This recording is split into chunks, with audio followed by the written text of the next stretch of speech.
చూడ్డానికి యాకోబు పిల్లలకి ఎలా కనపడుతున్నాడు? చాలా చక్కగా కనపడుతున్నాడు. హల్లెలూయా, హల్లెలూయా.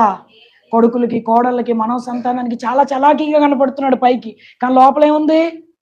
లోపల ఏముంది చెప్పండి? దుఃఖం ఉంది. స్టోర్ అయ్యి ఉంది. ఎన్ని సంవత్సరాలు? మీరు ఎంత కాలం నుంచి దుఃఖం మోస్తున్నారో రాసి పెట్టుకోండి. హల్లెలూయా.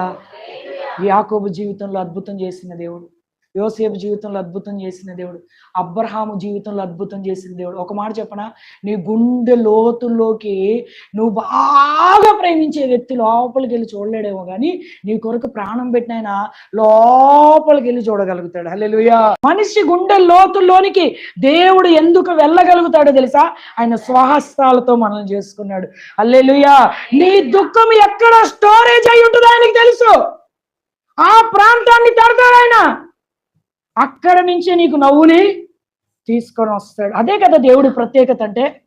ఆయన చీర కొనిచ్చేవాళ్ళు, ఇంకోటి ఏదో వస్తువు కొనిచ్చేవాళ్ళు, బట్టలు కొనిచ్చేవాళ్ళు, బర్త్డేకి కేక్ కొనిచ్చేవాళ్ళు, వీళ్ళు ఇంపార్టెంట్ కాదు. ఆ లోపల ఉన్న దుఃఖం ఉంది చూసావా, అది తీర్చేవాడే దేవుడు. హల్లెలూయా.